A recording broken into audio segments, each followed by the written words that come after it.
is Timothy. So at first it was Timothy Black. The black comes from just being, you know, bold, solid. That's where black comes from. And of course, I'm a black man, of course. Black is my favorite color. So eventually I shortened it up to Tim Black. And Tim Black sounded a lot more better than Timothy Black. So that's how Tim Black came about.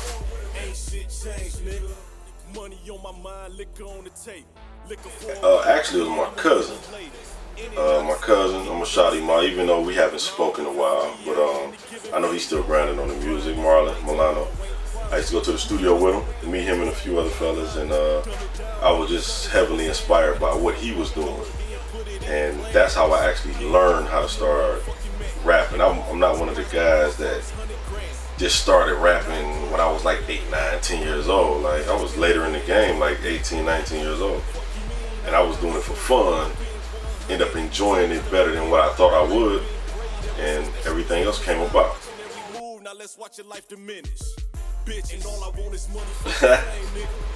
It's funny. In my spare time, I like to just kick it.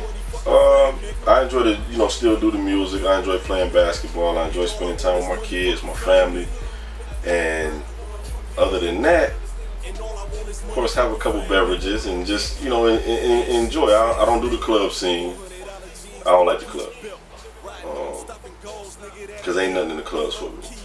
You know, I've been there, you know, in my early 20s. You know, I'm not with that no more, but I'm a real relaxed guy. I like to chill.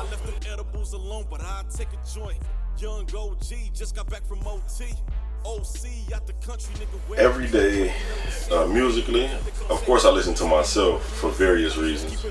I listen to a few other local artists, but industry artists, I still listen to Jay-Z. I still listen to, you know, of course, Tupac. I really like Joe Budden. I like his style of music. Who else? I mean, I got a couple new, you know, I got, you know, the Drakes and the Meek Mills, and I don't have like no Fetty Waps and nothing like that in my phone. We say that for the younger generation. But the traditional guys, I mean, I still rock with Jeezy. You know, the old T.I. Definitely Rick Ross. I like his music. I definitely like his production.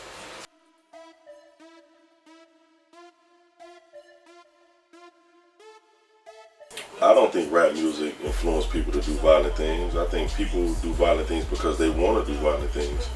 I think they got something internally in them to make them want to be violent or do violent things, or, you know, rob people, kill, steal, and everything else under the sun of that nature. I don't think rap music got anything to do with it.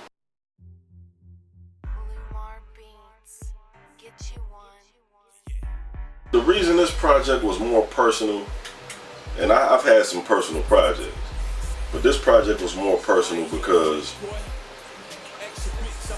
I was going through a lot of things in my life at that moment in time, and it needed to be expressed. So that's the reason why it was titled Uncensored. Now, I will say there was a couple things I had to change on the project, certain things that I said I had to change on the project because of certain things I was going through that I couldn't express at the moment because, you know, from a legal standpoint, I would have got myself in trouble. But, we're not trouble, but you know what I mean. But it was personal because of everything that was going on in my life at that point. And I had an old co-worker I used to work with. And I met him back in like 2008. I used to let him listen to my music.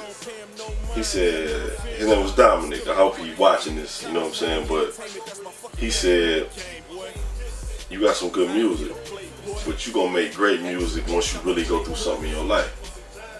And me personally, I feel like the project is like one of my best projects I've done. And he was right about that.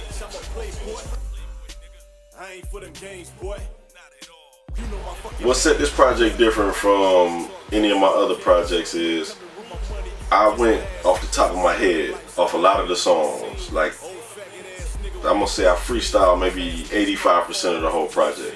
think this new freestyle is a new style for me. I was in the studio today with I was in with Steve Cash and Ali Detois, and we did 2 songs today.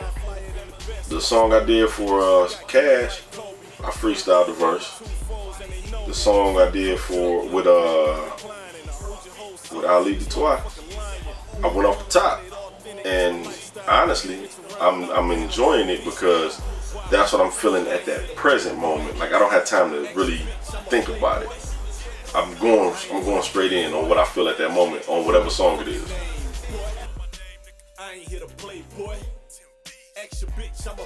Okay. The goal, when I first heard the beat from Lumar Beats,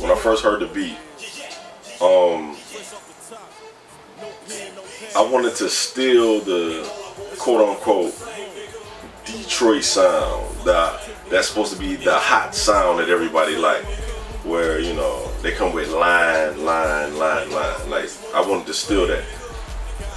I tried it. I mean, the song came out good, I believe.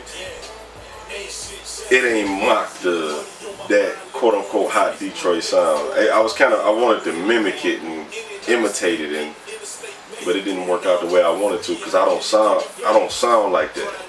You know what I'm saying? But all I want is money, the fame. Like, I don't care about the fame. I don't care about people knowing who I am. As long as my PayPal blowing up, I'm good. Loading up with that steel. You can try to piss me off, it won't change how I feel. Cause every morning when I wake, my mind on the dollar. I'm constantly working. Of course, sometimes we all have a down period when it comes to the music. You know, you could have some personal situations going on in your life that's gonna slow you down. Your mind may not be focused on the music, so you don't do the music for a minute. But sometimes you gotta work so hard to pump out songs, and it gets to the point to where you got enough in the vault to where, say you got 40 songs in the vault and you release 12 or 24 of them, and you still got more in the vault. Like, you got to stay ahead of the game. Like, that's always been my goal.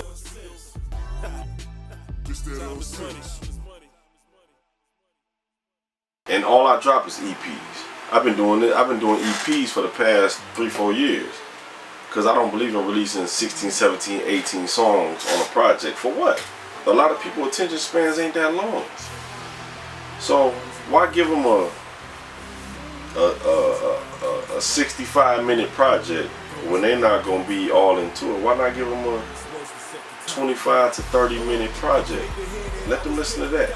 And let them be expecting the next 25 to 30 minutes, the next 25 to 30 minutes, and that's what I've been doing.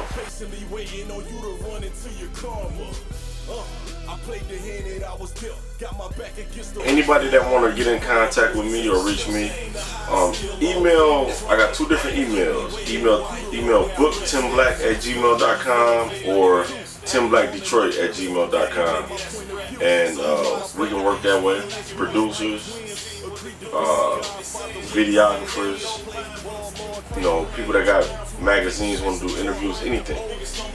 That's the best way to contact me. I'm on Instagram and Facebook. Anything on the social media, timblackdetroit.com. Right about now, bottles everywhere. I can't say the same thing about last year, but you gotta be down just to come up. Cuz bought a bottle, now he about to roll up. Looking at the sky, see my future.